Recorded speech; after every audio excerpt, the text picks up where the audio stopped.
Hello everyone, welcome back to the channel. When we talk about Demon Slayer, one of the first groups that comes to mind has to be the Hashira, the Pillars.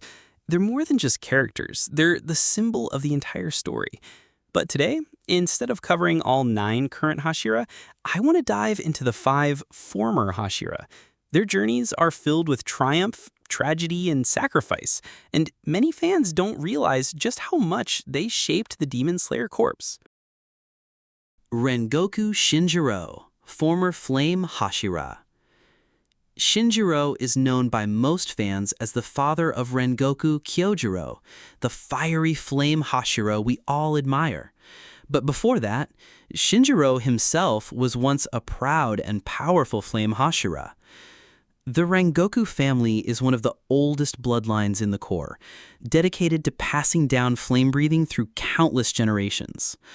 Their family tradition was so strong that the Flame Hashira position was rarely ever vacant. Shinjuro lived up to this legacy. In his prime, he was respected as a skilled warrior with a good heart, kind and caring, much like his son. But his life changed forever after the death of his wife. The loss shattered him, and he drowned himself in alcohol. From then on, he abandoned his responsibilities, skipping missions and Hashira meetings, earning the reputation of a broken man. Even other Hashira looked at him with pity. Yet his true ability shouldn't be underestimated. Despite his drinking, he could still slay demons with ease, showing just how high his natural talent was. In fact, he once saved a young Iguro Obanai and introduced him to the Corps. The only reason Obanai wasn't taken on directly as his student was because Shinjuro already had Kyojuro prepared to inherit his position. Sadly, Shinjuro became a bitter father, constantly belittling Kyojuro instead of showing pride.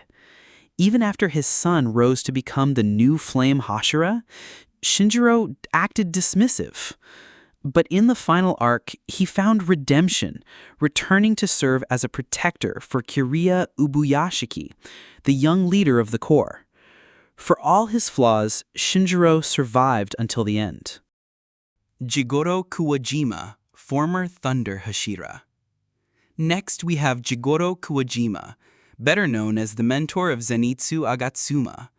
Officially, he was the Thunder Hashira, though in some translations he's referred to as the Hashira of Roar, representing the sound of thunder itself. Jigoro was a strict but honorable man, dedicated to the Corps even after retirement. He trained countless new demon slayers, with Zenitsu and Kaigaku being his 2 most notable disciples. He was patient and resilient, never giving up on his students even when Zenitsu constantly tried to run away from training. Unfortunately, one of his prized students, Kaigaku, betrayed him by becoming a demon. This disgrace weighed heavily on Jigoro's heart. Believing it was his own failure as a teacher, he chose to perform seppuku, ritual suicide, to take responsibility. But unlike traditional seppuku, where an assistant would cut off the head to ease suffering, Jigoro was alone. He died slowly and painfully, one of the most tragic ends among the former Hashira. Sakonji Urokodaki, former Water Hashira. Most fans recognize Urokodaki as the man who trained Tanjiro Kamado, but long before that, he was the Water Hashira himself. He wore a distinctive red Tengu mask, not as a stylistic choice, but because his natural face was too gentle.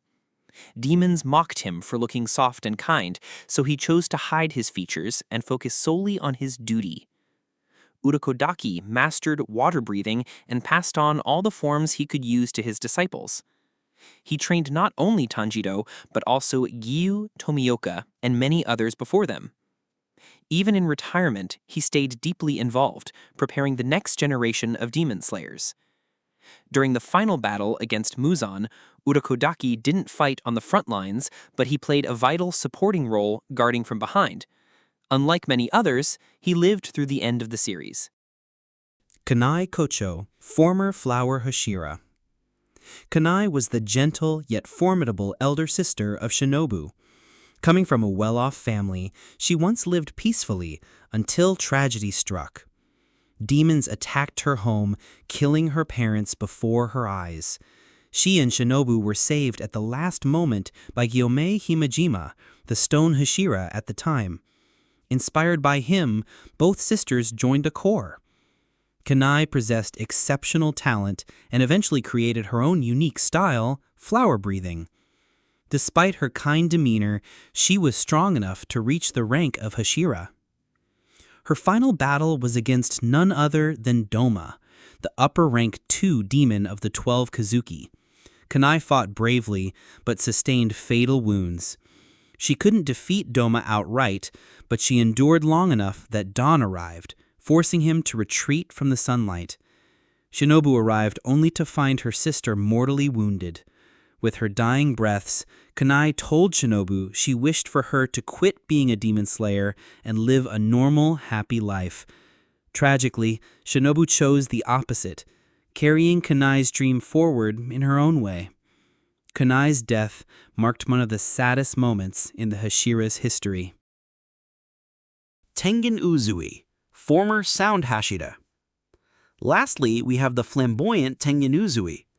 Most fans know him from the Entertainment District arc, where he fought alongside Tanjiro and his friends. Uzui's flashy style and sound breathing made him unique among the Hashira. But after his intense battle against the upper rank 6 demons, Gyutaro and Daki, he was left with severe injuries, losing an arm and an eye. Unable to fight at full strength, he officially retired from the Hashira position. But Uzui wasn't completely done. During the Infinity Castle battle, he returned in a supporting role, protecting Kiriya Ubuyashiki and ensuring the Corps had leadership while others faced Muzan directly. Though retired, Uzui remained a true warrior until the very end, and he survived the war. And there you have it, the 5 former Hashira. Shinjuro Rengoku, the fallen flame Hashira who found redemption. Jigoro Kuwajima, the thunder Hashira who died with honor. Sakonji Urokodaki, the water Hashira and mentor of legends. Kanae Kocho, the flower Hashira, whose kindness and strength live on through Shinobu. And Tengen Uzui, the sound Hashira who retired but never abandoned the fight. In the end, 3 survived and 2 gave their lives. So let me ask you, which of these former Hashira is your favorite? For me, I admire Shinjuro's strength despite his flaws, and Kanae's courage to fight even in the face of death. If you enjoyed this deep dive, don't forget to like, comment, and subscribe for more Demon Slayer content. Until next time, see you in the next video.